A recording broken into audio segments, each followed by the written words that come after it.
नमस्कार मंडळी, आईच्या पाहुणचारमध्ये मी आपलं स्वागत करत आहे.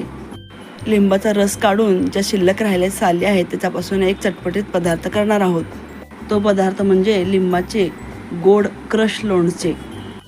हे क्रश लोणचे वर्षभर छान टिकते, त्याचबरोबर चवीलाही अतिशय छान लागते.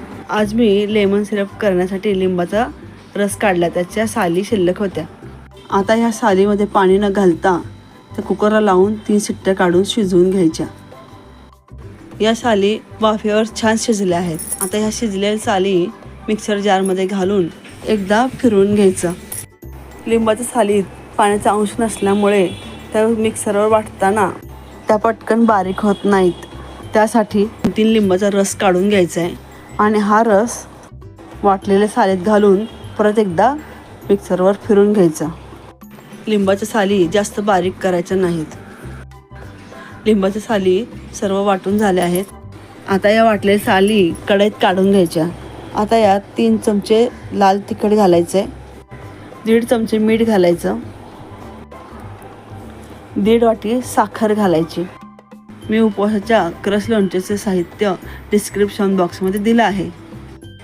आता ही कढई गॅसवर ठेवून हे मिश्रण छान शिजवून घ्यायचं आहे.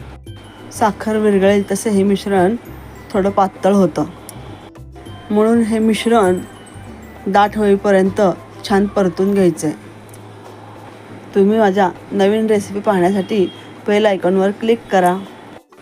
हे उपवासाचे लोणचे उपवासाला तर छान लागतातच, पण पराठे थालीपीठ बरोबरही छान लागतात. हे लोणचे गेल्या दिवसापासून खाण्यास तयार आहे.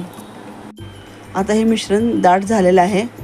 गॅस बंद करून हे क्रश लोणचं गार करून घ्यायचं. आता हे उपवासाचे क्रश लोणचे साफ केलेल्या स्वच्छ पुसलेल्या बरणीत भरायचं.